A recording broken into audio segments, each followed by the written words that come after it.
Gears is a cinematic experience in a alternate sci-fi world where it's a blend between high-tech and low-tech. And it's a story of a man's redemption from military traitor to human savior.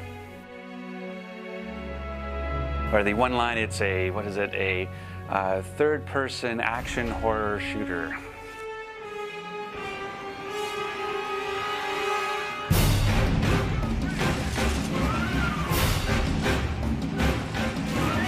Gears to me is kind of a action combat game where we really push cover and make the player actually interact with the environment rather than, dance around the enemy. Gears of War is about fluid in and out of cover, being able to take cover anywhere. The weapons are easy to use. It's very sort of intuitive, and we're finding that with press people and new people coming onto the project that they're able to pick it up and play pretty quickly. And so people are having fun because it's so easy to play.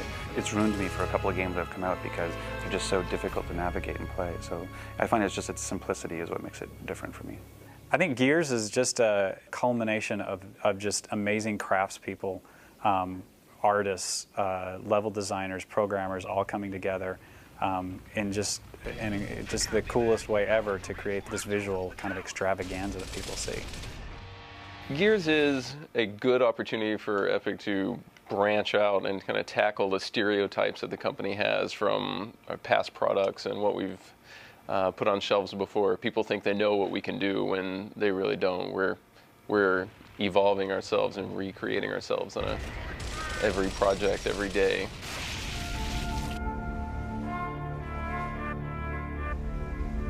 Gears kind of started off originally as like a very large-scale vehicular-based product, and then eventually when we were able to look at the visuals we were able to do with Unreal Engine 3, we kind of wanted to bring it back down to a much more intimate kind of setting, whereas you actually have a chance to get into close proximity with your foes and kind of, do a curb stomp on them or chainsaw them or shotgun their head off and kind of see all of this in its bloody glory and actually get to the point where you have blood on the camera and have this kind of intimate violence that we were going for.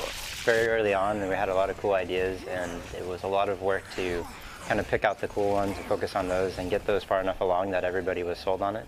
And at that point, we latched on to a few features and really kept pushing those and iterating on those, and art would come along and make it look awesome, and then everybody's excited about it.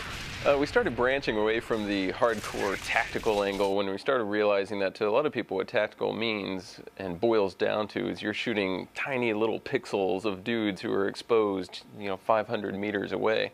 And we have these incredible art assets and characters that we want to fill the screen with. And you want to get personal and involved with these creatures. So what we end up doing is we took what we considered the good elements of tactical gameplay, self-preservation and flanking, and we kind of super deformed that and we crammed it into a tighter environment where you're playing a tactical game just on a much smaller scale. But the flanking is there, the maneuvering is there, the self-preservation is there, but you're not shooting pixels in the distance and trying to nitpick at people. We don't really push, a lot of long-range combat, especially, we were reluctant to even put a scope on the sniper rifle because we wanted to keep all the combat really close, especially to see the high detail that went into our characters and also help them, distinguish better from the environments and whatnot, and have the player focused on the combat at hand and not distracted or trying to pick out a tiny little silhouette in the distance.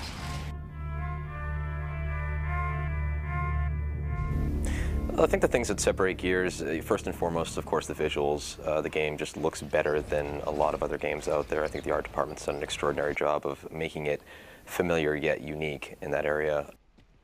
The cinematic look of Gears is something that we really focused on early on, even in our kind of early concept art. We decided on a very specific progression of the visuals. You have these anchors, and you feel the progression in the lighting, and you feel the progression in the mood of the piece, and then you layer post-processing on top of that. The other thing I think that separates it, especially from other shooters, is the fact that it feels more like a gunfight. The fact that these characters dive into cover like they mean it, like their lives depend on it. The fact that they're not like doing this kind of circle strafing dance around each other and jumping in Battlefield. I mean, there's really no jumping in war, right? So you want to keep your head down, not up. So I think that, coupled with the fact that we've done a really, really good job of handling the third person over-the-shoulder camera, so we almost have the best of both worlds of third and first-person shooters.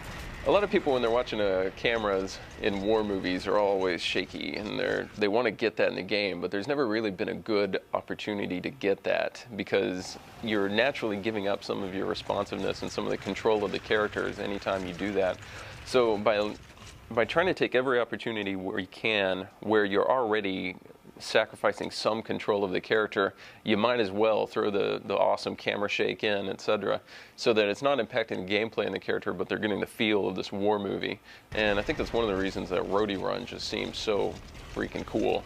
I think in the end we came around to something that looks absolutely gorgeous, and not only the cinematics but the gameplay, and the difference between the cinematics and the gameplay is not very much. We've had people on the development side, on the Microsoft side, who have had concerns that people aren't going to be able to tell the difference between the gameplay and the cinematics because there's no visual cue. I mean, it's other than pulling the camera back to a more cinematic angle, it's the quality of the visuals is the same, and both of them are highly cinematic. I think Gears is the epitome of next gen right now because we have badass artists and some really awesome tech. I think those two things alone is what makes a lot of people interested in this game, and then with the gameplay, hopefully it will be compelling enough for them to stick around. So, yeah, I think we're really pushing the hardware to its limits on all fronts.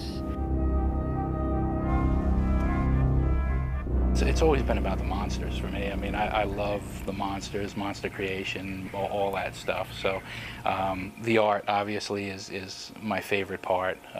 Seeing that all come together and stuff, and then the monsters secondly, and you know, the combat and stuff like that. I just love to be able to go in and shoot monsters. I mean, that's just great. Initially, the game kind of started off whereas the cog, the humans, would use, you know, a lot of technology and maybe a couple creatures like dogs or something, and then the locusts would use primarily creatures and maybe some vehicles. And upon really looking at that, we found that the technology, first and foremost, shows off monsters really, really well. Second off, if we're going to go contrast, we might as well go all the way and make sure the cog just use these robots and the locusts use creatures, and so it's more polarizing as far as, you know, organic versus technological. So getting to this point where we had these kind of, you know, mole men from the underground, what would they use? What would be their tanks? What would be their troop transports? All of this, and we just kept going back to big monsters, and big monsters, and ultimately that's what we wound up with.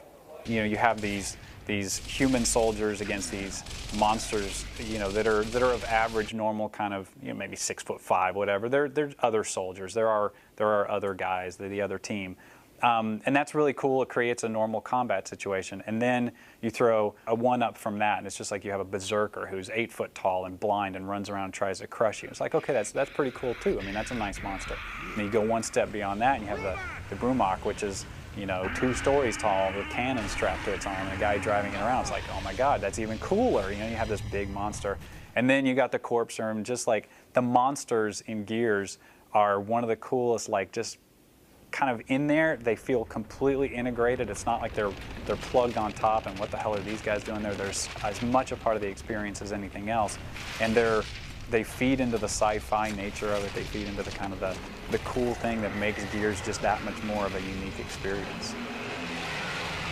One of the cool opportunities you have when you're not dealing with a real world, but you're trying to get, you know, kind of this cool tactical vibe to it that people want, is that you can suddenly mix it up by throwing in, boom, this creature that busts through the wall, and suddenly your tactical hiding behind cover isn't going to do it for you because this creature just charges right through the walls. It's just not going to work. It allows us to add a little more variety by throwing out the rule book on the enemies you're fighting. You're not just fighting guys in World War II helmets just over and over again. You've got individual type guys that you can go and they can climb on the ceilings or they can do cool things. It really opens up the situations that you can put the player in, and it's going to make overall for a much more intense feel to the story. Yeah, the Boomer is a great example of something that at first there was a lot of complaints when we first tried it. You know, we wanted something a little bit different. You know, this basically a humanoid tank that came at you and was pretty much indestructible.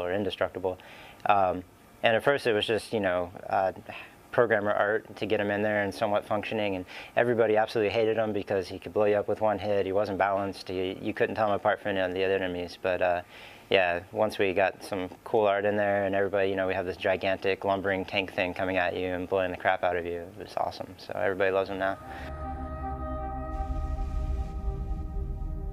I'm guessing I must be way too desensitized because the gore doesn't really seem over the top to me yet.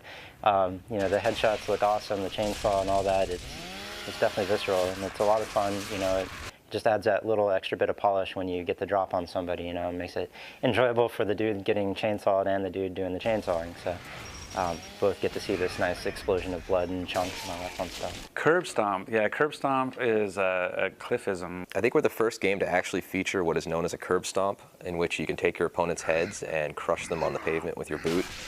And I'd pay $50, $60 for that. Or $70. That's awesome.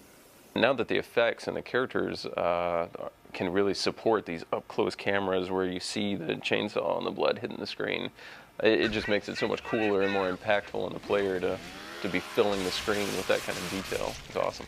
One of the things that seems to be really resonating, which I find is really interesting, is that the violence of chainsawing and the violence of curb stomping and the amount of blood and the amount of jibbing or gibbing, whatever, is something that people are latching onto, and they find it exciting that we're not candy coating stuff and we're not neon colors and soft. You know, it's like there's a dirtiness to the world, there's a grittiness to the characters, there's a grittiness to the art, and there's a grittiness to the gameplay. This notion of, well, I can go up and put my foot on the back of somebody's head and smash it into the ground to finish them. Like, there's just this rawness to it that people are really like latching onto, and that's what I think is so exciting about, you know, why it feels so unique, is that nobody's sort of owned up to, we're just going to be dirty and raw, you know.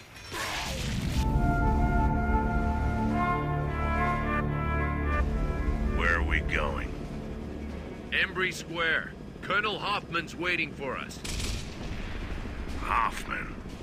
Oh, shit. This is gonna be awesome. When you're building what is to be a compelling single-player experience of the story arc of where these guys are going and what they're experiencing and what they're going through, the biggest concern was pacing, as far as the player getting a good lump of combat and then taking that lump of combat and switching it up with putting Krill in the scenario and then introducing a new enemy such as the Wretches and kind of allowing the player to enjoy the core combat loop of cover gameplay and then taking it away from him and having him drive a vehicle or, you know, go into a section where he's exploring and finding cog tags and whatnot. Just keep changing the pacing as the storyline kind of builds and builds and builds to its epic climax. So you want to have good pacing so that that hook is in the player's mouth and you're constantly reeling them along and making sure it feels like this kind of, you know, roller coaster ride start to finish so that they do finish the game, because ultimately we do want people to finish the single player campaign. Well, multiplayer was a surprise for everyone. I mean, we were actually arguing about not bringing multiplayer to E3 because at the time it was seen by the team who was too close to it. It felt too simplistic. But at the same time, we found that multiplayer in the Gears universe with the whole cover dynamic is a lot of fun, a lot more fun than I think a lot of people were expecting. And so once we got that up and running and people kind of found how much fun it was to play, we started pushing it more and more. We had a lot of bad maps originally when we were just trying to find what exactly makes multiplayer fun. And when we finally started hitting on kind of an open feel with rows of cars in a street where you can see the enemies and you can make sure if this guy's going to flank me, I can see that guy flanking me. He's not just going to magically appear next to me. And the moment we started opening this stuff up, it became a game. It was just night and day over the early just random buildings that we had been mimicking more from first-person shooters of other types of genres that we really hit on, and we could find that we had something cool and different because we could make these environments that probably wouldn't have worked very well in other games, but for us, they're perfect and they provide the player a new experience. We meshed out an old level that was one of our early prototypes of an open level. A bunch of art love went into lighting, banging and polishing on it, and we pretty much pulled together the multiplayer map for E3 that was wildly successful by all press comments in about 8 days. It was wild. But the things like Down But Not Out and the reviving and the weapon field and the map and the roadie run and the weight of the characters and getting in and out of cover and just the way the entire game felt was so unique that you didn't need, you know, crazy game mechanics like, you know, double flips or anything like that. It was enough that what was there was interesting. And you've got something new here, and it's like that was shocking to me that that's how people were interpreting it. That the feel of the game outside of, oh, we need to come up with crazy stuff, that just taking basic movements and making them intuitive and making it easy to get in and out of cover and giving a weight to that we slam into the door and the weight of the characters moving, the camera movement, that was enough. That people just, that kind of gameplay with those kinds of controls and feelings it made it a totally unique experience. And so we walk away from E3 with best online multiplayer game of show, and you're like, oh crap, we better look, you know, we gotta put some more effort into this. They get a multiplayer experience that's out of this world, a single player experience that's beyond what they've played before, and be able to go in there and fight monsters with your buddies is something I'm looking forward to.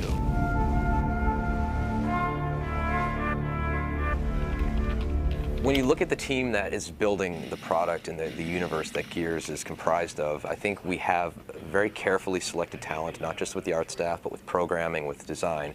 We have people that have enough experience in the industry and they're fans of sci-fi, but as much as they can appreciate certain, you know, characters and designs that are in sci-fi, we kind of want to put our own branding on it and our own stamp on it. And I think that's come through in the final product, from the nuances of how the environments kind of play out pacing-wise from the level designers, and also to just the art style and direction, to the responsiveness of the characters and the way they move. I think it's all kind of perfectly come together.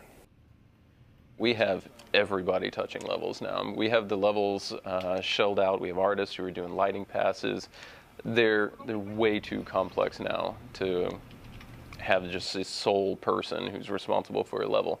Currently, I don't think you could point to a single level in the game and say, that's that person's level. We find the right person to do the particular task on the level.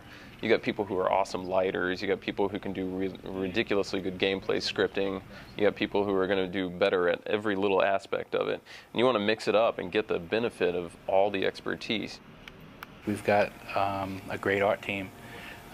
We've got, from the top down, I think we've got great art direction, we've got great leadership, and we've got great bunch of guys that can produce the assets that just make it look amazing. And technology-wise, the tech is unbelievable. UE3, the tools, the engine, the lighting, all that stuff comes together along with the talent to make an exceptional looking game. I think everyone's a detail freak. You know, we've got a lot of guys on there with high poly backgrounds and stuff, and they just like to go nuts with the detail, textures, high poly models, things like that.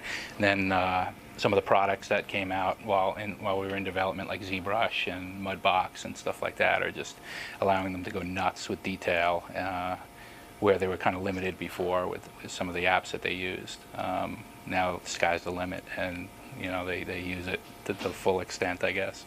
And early on, we thought that, well, this is insane. This is silly to be building them at this kind of level of kind of clarity and of quality, but it's showing through. And the beauty of Unreal Engine and Next Gen is that all this artistry that's put into these pieces actually shows up. So detail is so important. You know, God is in the details, and it comes down to not having anything. Again, it's not betraying the experience to the viewer. We don't want the things that give away the fact that this is a real-time generated scene. We don't want flickering. We don't want Z fighting. We don't want particles that clip through the ground.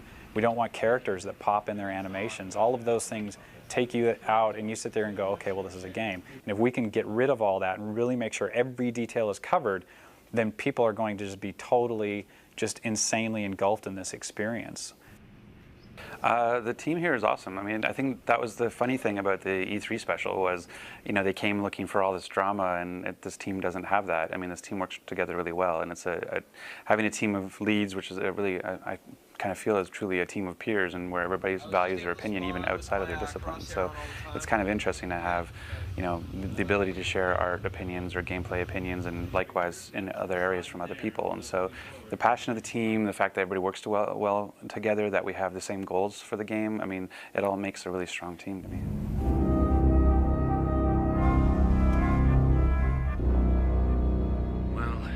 could be Alpha. Dog tags are gone. Well, Marcus is the main character, so what you do is cast the main guy and kind of figure out what his voice is going to be. When you're playing a game like this and you hear a lot of dialogue off screen, you need the voices to kind of contrast and play off of one another really well. So when we were initially looking at these guys, we're like, wow, these guys all look badass. They all need to have badass voices. And then the more we thought about who Dom was and we thought about who Baird and Gus were, the more we realized we needed contrast there. So Dom really does sound like a guy who can hold his own, but he's also sounds like your best friend, right? Baird kind of sounds like the bastard he is, and Gus is just, you know, the big kid involved in everything. And you can take one random sound file from the game of a character and match it up to the character that they're playing, and it works out really well from that end. Control, this is Delta. No resonator. What do you think? Alpha Squad. What do I think? dead. Over. Could be Alpha, or it could be the Locust setting a trap. There's only one way to know for sure. Well, I mean, Marcus is the key character, obviously, and John DiMaggio plays a fundamental role in establishing that character. John is the third voice for Marcus, and we tried to go different routes, and we tried to be anti-cliched, if that's such a way to phrase that. But you know, I'm trying to find the everyday hero, and we ended up overshooting that, and it didn't sound like a person you cared about who would be this ultimate, you know, savior of the humanity. And John's ability to bring a depth to his voice, but also a realism to his voice.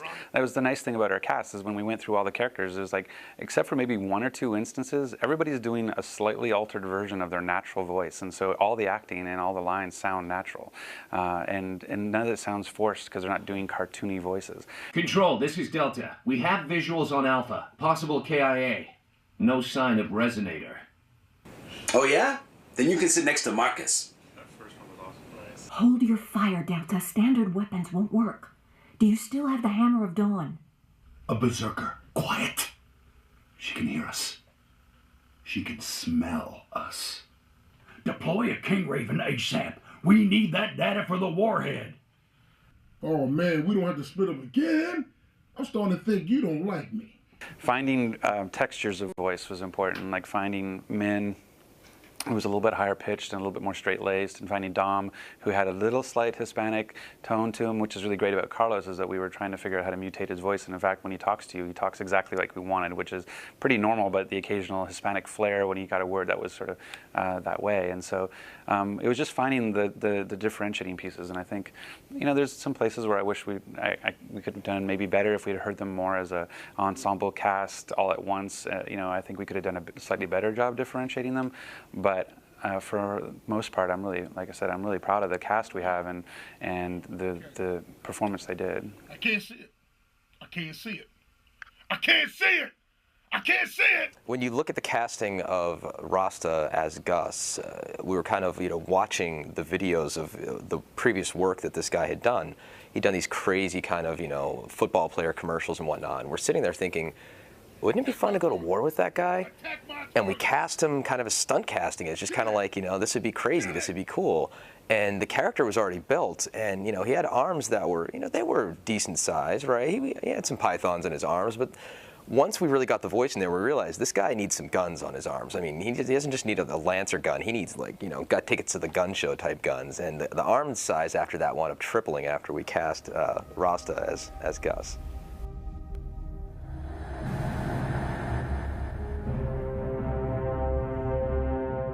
The overall kind of design motif for Gears is kind of something old, something new, right? You have a bolt-action sniper rifle that's old, but it looks sci-fi, right? You have these characters that have these kind of sci-fi suits, but there's really not a lot of laser weapons in the game. We kind of knew we wanted to go old school with the music as far as, you know, classical instruments of just strings and you know, very much a orchestra that we could actually later record live. And I think the quality when you record live is just tremendous, and I think that comes through in the game.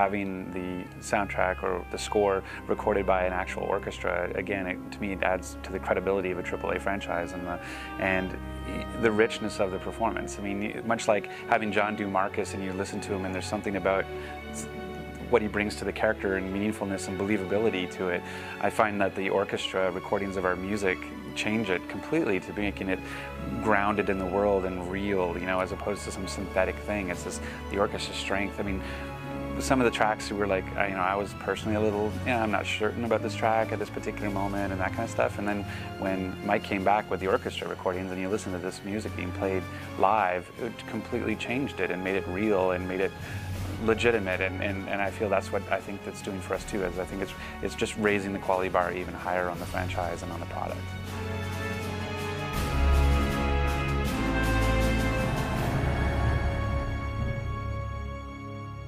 I hope Gears gives the players the feeling that they had as a kid when they would be afraid of something and then ultimately be empowered to kind of defeat it. I hope they get an excellent gameplay experience. I hope they get, you know, floored by the visuals. I hope the gameplay is fun and they can revisit it often. Ideally, when they play another game after this and you can't take cover or you can't do something in the game, it'll feel like it's missing something. I want them to go and see this as something bigger than what it is, which is a game right now. I want them to look for bigger ways to explore it. I want them to be jazzed that they play it. I want them to be telling their friends. I want word of mouth to spread like crazy. I want people just to be, you know, having that adrenaline rush after finishing and going like, I'm so satisfied that it was the right amount of time and the right amount of excitement and the right peaks and valleys of the gameplay, that it wasn't just, you know, they don't go away disappointed, that they go away like, you know, I spent $60 or whatever it's going to be on that and it was well worth the money and I'd do it again. If we can have people participate at a level where they walk away still talking about it, then we've certainly achieved everything that we've kind of started out to achieve. If people are sweating after they're done playing, we've done our job. It's an enjoyable, beautiful, exhausting cinematic experience, and I think people are going to like it.